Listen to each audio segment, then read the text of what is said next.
Hey, I'm Rob Pats. Hey, I'm Jason Webb. Rob, we've made it to another Wednesday for Thrive with Rob and Jason.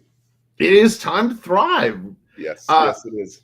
and even Jason's team thrived this week. Hey, Not the Denver Broncos, though they did win. Mo Picks. I mean, Bo Nix. we believe. Come on, Rob. You got to give it up to us. You're that No, Northwestern guy up there from more he Washington was area. not a North. No, he was not a Northwest. He went to Auburn before he went. He And, finished it out, Morgan. Phil Knight paid enough money to get Mo Picks to come, but just ask Mo how he liked playing University of Washington. Oh yeah, 0-2. That was right. Mo Picks. Oh man, you got to go there, don't you? You got to go there. Go. Hey, University of Washington now part of, and this is kind of interesting. And this was not planned as to what we were going to talk about. But how odd is it now? University of Washington is in the Big Ten, which is 18 teams. So I'm thinking they need to rebrand. Yeah, so many changes. Yeah, they're not the Big Ten anymore. Just like the SEC, my team Texas being in the SEC now, and they're actually picked to win it. And man, the landscape has changed in college sports. And you gotta there's got to be a part of you, I think, that cheers for Arch Manning. I'm not a Texas fan as much anymore as I was when I was a kid. I liked Texas when I was a kid as a team. But you got to cheer for Arch Manning. I mean, this is like football royalty. It's hilarious the other day when he had a very long run and he ran over 20 miles per hour. They clocked him or so. It was one of the fastest speeds in college football this year. And there was a lot of jokes out there that that was the fastest a Manning's ever ran. As you know, his uncles were not that fast, but his dad was, and most people don't realize that. His dad was a wide receiver, which is something that a lot of people don't know. You reminded me of it. Actually, we had a talk about this, and I was like, I'd forgotten that he was a wide receiver. Yes, he was. But hey, freakishly talented family, though. Very talented. You gotta love the Mannings. I mean, and of course, now we're gonna get some heat for what I'm about to say, but I love Peyton Manning, and did you see? I don't know if you saw this or not. He did the walkout with Morgan Wallen. No, I did not.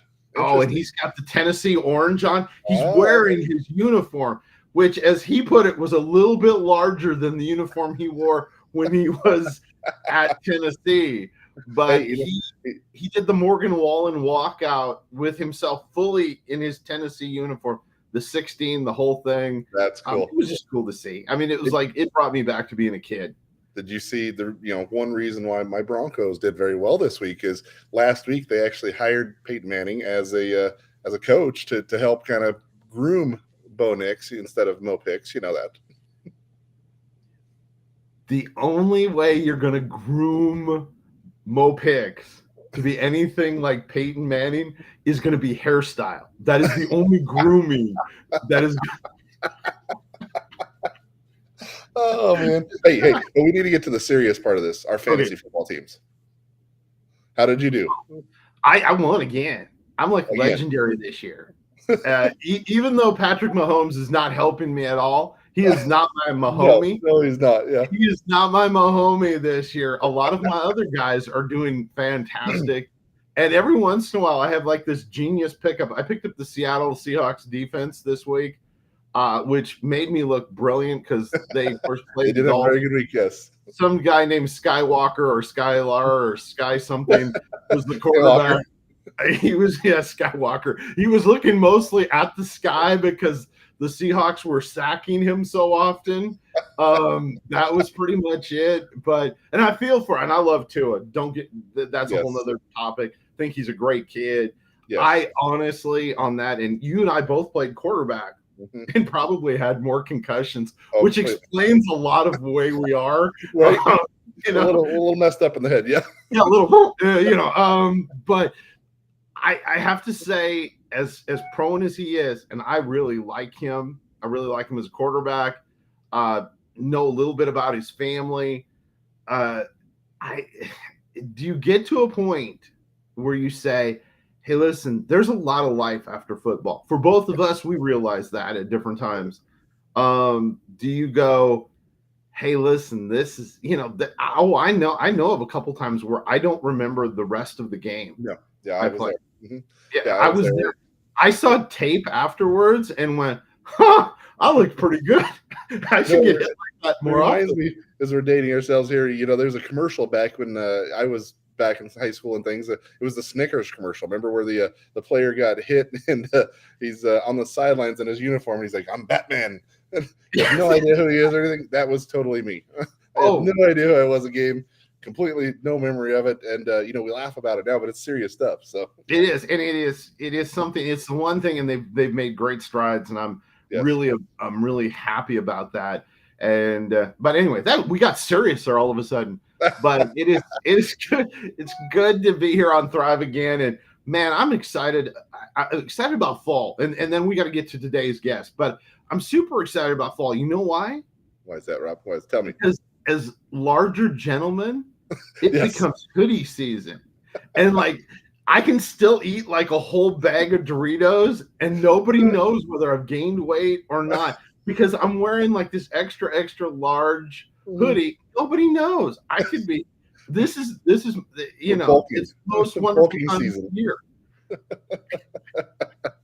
I agree with you completely. I am not the hugest fan of fall. My wife, as soon as that first leaf falls, everything in the house is pumpkin this and pumpkin that, and it's a thing in our house where I want to run. I love summer. She loves fall. Something we go through. She's already wanting to put up a Christmas tree. I'm like, no, we can't do that yet. We're going through a remodel just for those of you that if you really want to really know how solidly grounded your relationship is, remodel your house while still living in it. My wife and I are doing that currently, and we love each other today. And we're having that kind of it's really exciting. But my wife has planned the whole remodel to be able to on November 1st be able to put Christmas trees up throughout the house.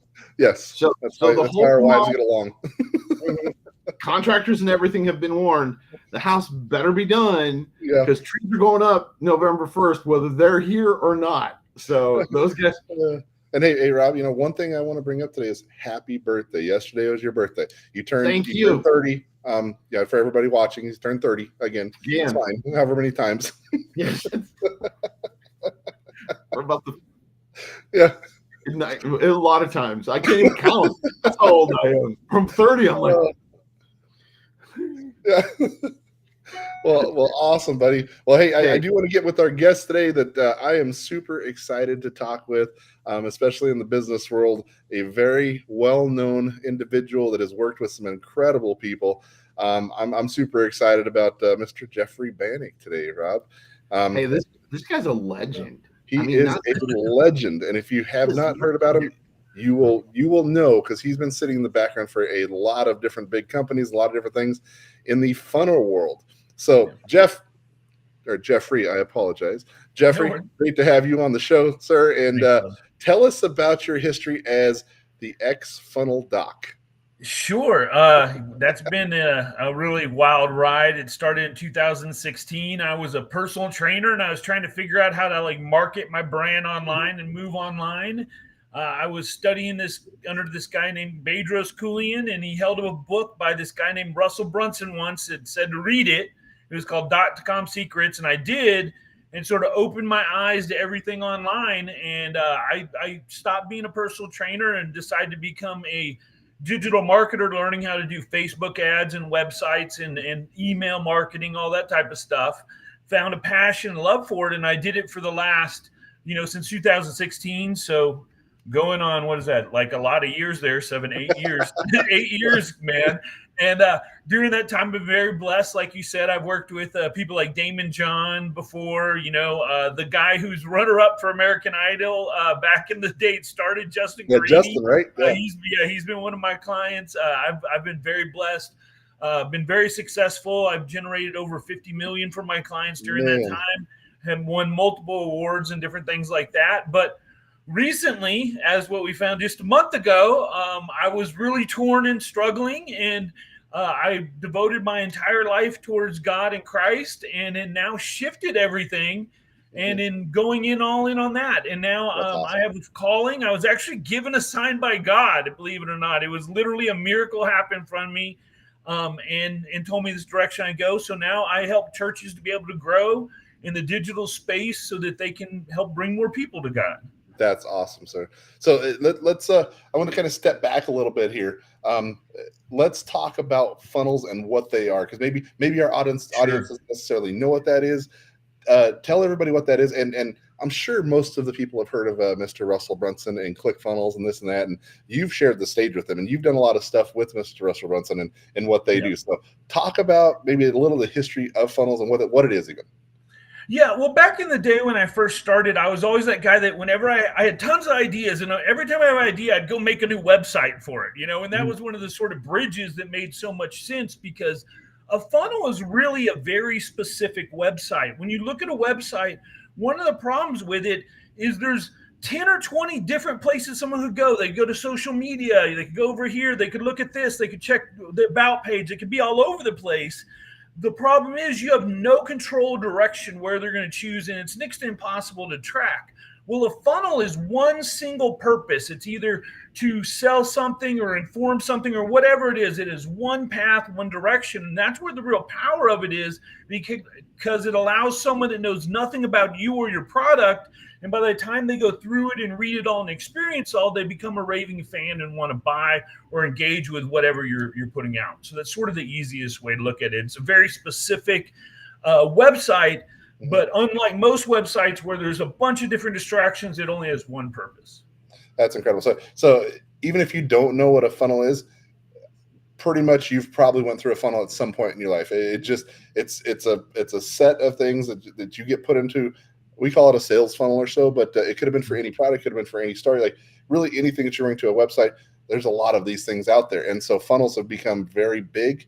Especially in the online business world, and you are one of the best at this. Like you were saying when you did your introduction, over 52 million in sales that you've worked through funnels for your clients. That's incredible.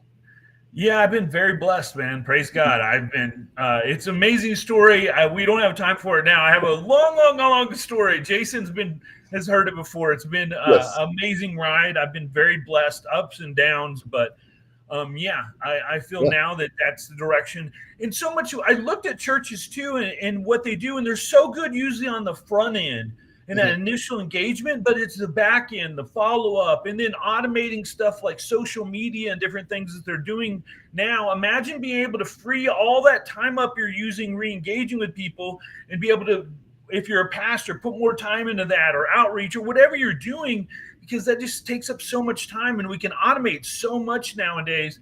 Why not create an entire ecosystem that when someone comes and engages with your church for the first time, whether it's plan a visit or a prayer request or whatever it is, then they become part of your community. You educate them about what you do. You let them know when events are coming up. I mean, there's so many possibilities. Yeah, one thing with this now, I want to dive into this where you help build a lot of businesses in the sales aspect, and that shift in focus to now change that to now helping grow churches. I know you kind of touched on this briefly, but what was that? You said there was a sign that you got from God. I got to hear about this. Yeah, sure. I'll tell you the story, man. So I was in St. Petersburg, Florida. I was thinking about moving there. I was working out at a gym, and there's this stretch of water that's between where my Airbnb was and the gym was. And I had walked by, I was there about 2 months, and I'd walked by this thing at least 40 or 50 times. And one time there, I saw like the tip of a fin of a dolphin like dive in the water. And I was just like, that is so cool. There's a dolphin just right there. So I'm having this confliction of giving up everything I've done. I mean, like I'm the type, and well, you guys will find out, I don't go half in on anything. It's either all in or I don't do it. So I'm either like, hey, I'm going to go all in on this God thing, which is an amazing thing, and if I do, I'm going to have to give up all the sort of success I've had, because it's a totally different market. It's totally different. Everybody's not the same people anymore, even though they're very similar to some degree. So I'm like, what do I do? And I know we're not supposed to ask things necessarily for ourselves, for God, but I'm sitting there walking and I'm like, God, if you could just give me some sign, if you could just tell me that this is what I need to do in this, because it's scary, man. I mean, I'm being honest, like that switch was scary. I know I have God on my side now, but it was scary at the time. So I go, if you could just show me a dolphin, God. I know this sounds silly, but if you could just grant me this one request, show me a dolphin and let me know this is what I need to do. So I'm walking by the water, walking along, and all of a sudden this guy like jumps off his bike and goes running up to the edge. And I'm looking, and it looks like it could be like a dolphin's there. And I'm like, no way. No way. I break out my phone. I hit record on it. I go running up. I'm like, this is a miracle. I'm like, this is crazy. And I look in the water, and we're talking full view. We're not talking just a fin. They're like fully up. You see their blowhole, everything. There's a dolphin there. And then I look, and I'm like, it's not another one dolphin. It's two dolphins. And I look at it again, and Jason was the first one that really brought this to my attention when I told him the story the first time. There was also a baby dolphin there. No joke. The baby's like on its back, flipping up like a little baby, flipping the water, everything. And I'm just like, this is amazing. I can't believe this happened. This is literally a sign from God. I mean, ask, and literally 3 minutes later or so, I'm seeing this in front of me. And I'm sitting there, and it finally ends, and the dolphins swim away, and the guy's walking there, and I stop hitting record, and he, as he's saying that, he goes, hey, you know what? That's going to be an amazing YouTube video. So I'm walking back to my Airbnb, and I'm just in this state of utter bliss and awe. I'm like, wow, I literally see the sign from God of what I'm supposed to be doing. And I sit down on the couch of the Airbnb, and I go to hit play on my phone because I want to watch the video again. And the video doesn't record. The only thing on the video is the very end where the guy says, hey, that's going to be a cool YouTube video. And I'm sitting there holding my phone the entire time. So I took that as sort of a sign, as crazy as this might sound, from God, that I'm supposed to share that story rather than put it out as a video. And that was what, from then on, that point, I got done away with all my PhotoDoc branding, killed off everything, started doing divine marketing, all that, moved all in, started winning, got baptized the next weekend at my local church, and I've been working with them and churches in the area so I can learn and understand how churches really work now.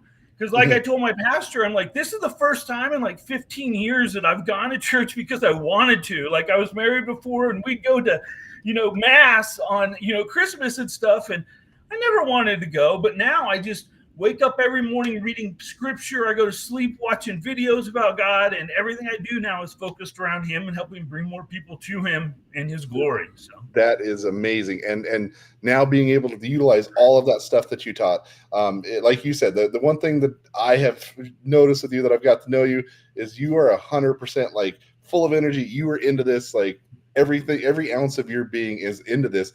And now you're shifting what you've done in helping grow businesses into helping grow churches. And and that's that QR code down on the screen.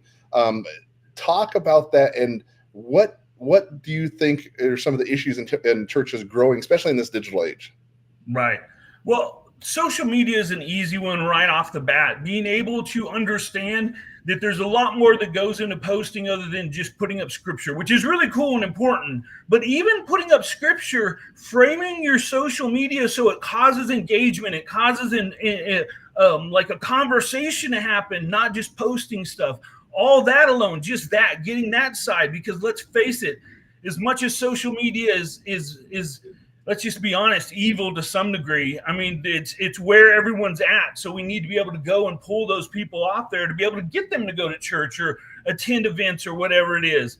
And then the other thing too is any follow-up or automation. One of the things a lot of people have problems with is that follow-up step. Imagine this. Imagine someone comes to your church and they visit for the first time, and then the next day they get a video message, a little selfie from the pastor welcoming them, saying thank you. Do you know what type of connection would be made there? I mean, that type of like interpersonal connection, and being able to automate that all and set it all up so that you never have to worry about it.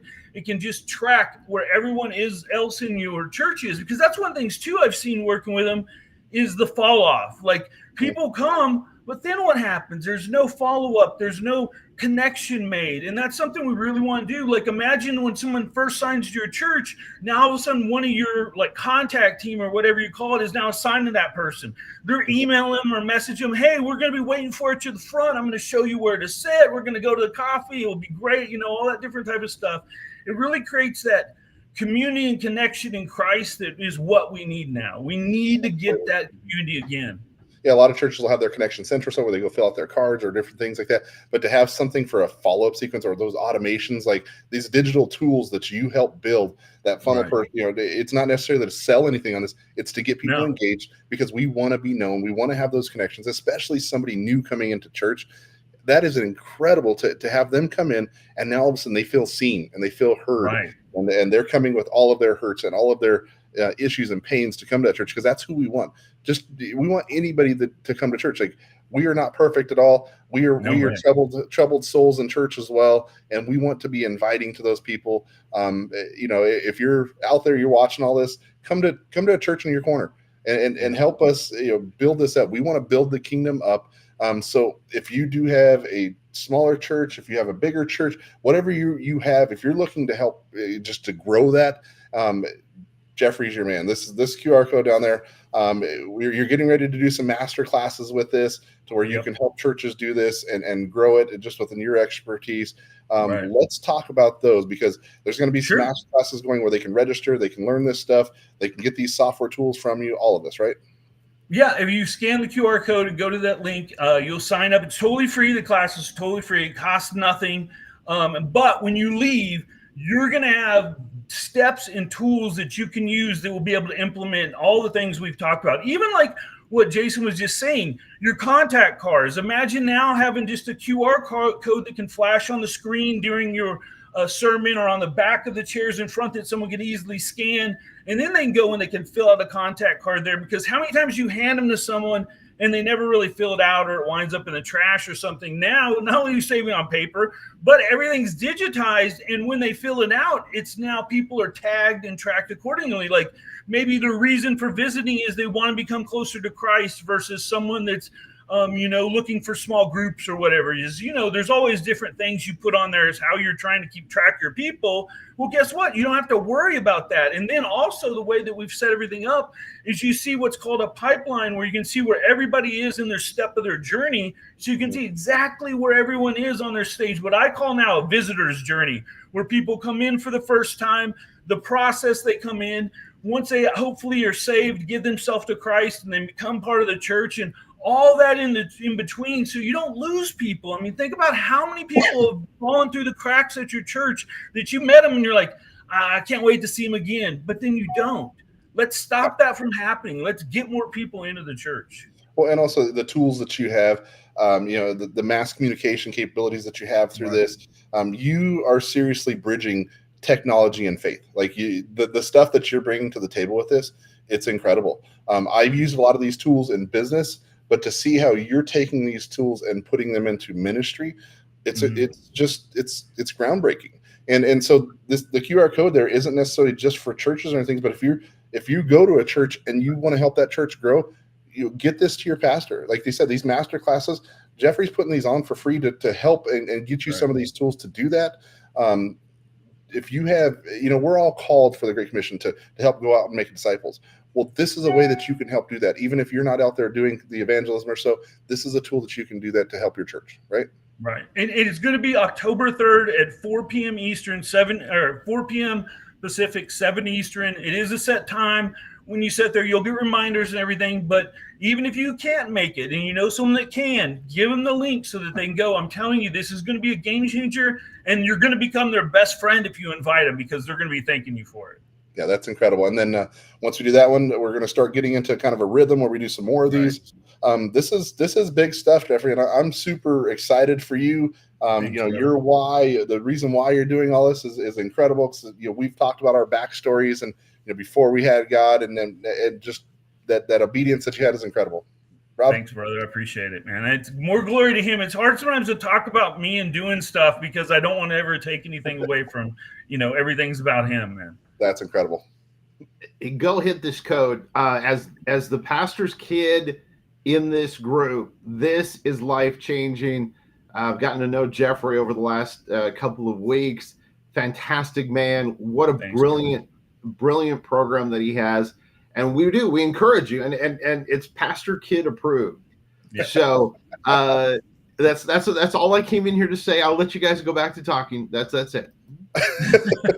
Awesome, Rob. Thanks, man. Yeah, no, definitely check this out. But that whole bridging technology and faith. The AI is a big piece of this world now, and there's a lot of people in congregations that are saying this is an evil thing, and you do bring some AI into this, right?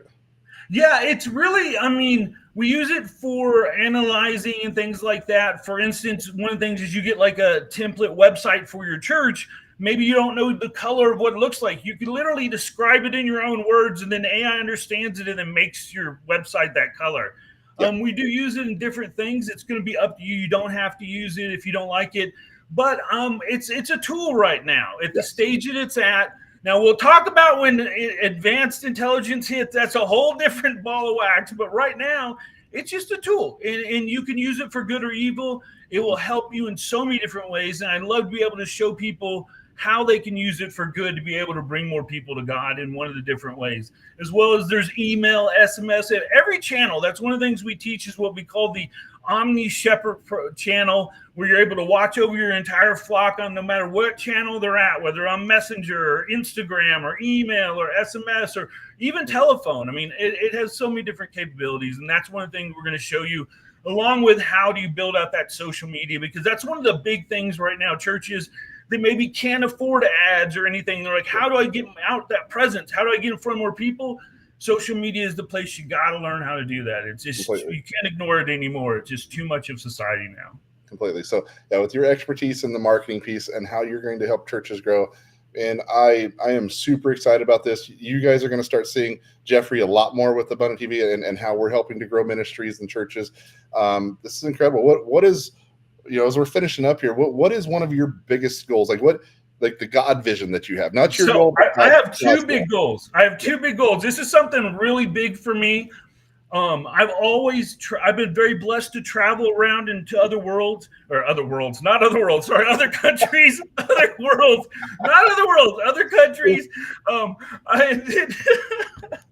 So it's been other countries and seeing that, in America, I love my country. It's one of the greatest countries there is, but it is the land of opportunity. People can easily come up in other third world countries, and that's why I was getting world with third world countries. They don't have that ability. So one of the things I'd like to do, starting off just one a month starting, I'd like to get up to 10 a month, but being able to plant wells in third world countries. I mean, some of these people don't realize they spend their entire day just going to getting drinking water. We are so privileged with everything we have. So I'd love to be able to dig wells. And then this is, I didn't realize when I came up I came up with this desire before I ever found Christ. Well, I knew Christ, but before I'd gotten back on the path, I saw a video once. It was like $10,000, but you can help blind people be able to see. Like they have like this serious like problem where they can do a surgery and they can allow people that have really hazy eyesight to be able to see. So one of my goals is I would love to be able to have at least one person a month be able to help them to be able to see, man. So if we can give water to the poor and help the blind see, I didn't realize how much that sort of, after I'm saying it right now, how much that sounds like, but that's always been before I see a goal being one a day with that, Jeffrey, just with what you're doing. The God goals that you have, this is really cool. You're wanting to change the world, and that's what this can do in terms of getting people to Christ. And man, this is amazing, right, Rob? Yeah, it's awesome. Thank you, sir, for being a part of today's show. And like Jason said, we're going to have you back. Who knows? Maybe in a couple of weeks. We'd love to do that and follow up maybe a little bit with the course and stuff. So we'll do that. Good to see you, sir. Hey, can you believe it? We're done already. We're done, Rob. We're done. Hey, and with Jeffrey, if you didn't catch that QR code there, go onto the website. We'll put the links up there. This is just Jeffrey. What he's doing is incredible for churches. Check it out for your church. If you have friends in the church, seriously, this is an amazing thing. Well, that's it. And we talk about thriving in your business, but we want our churches to thrive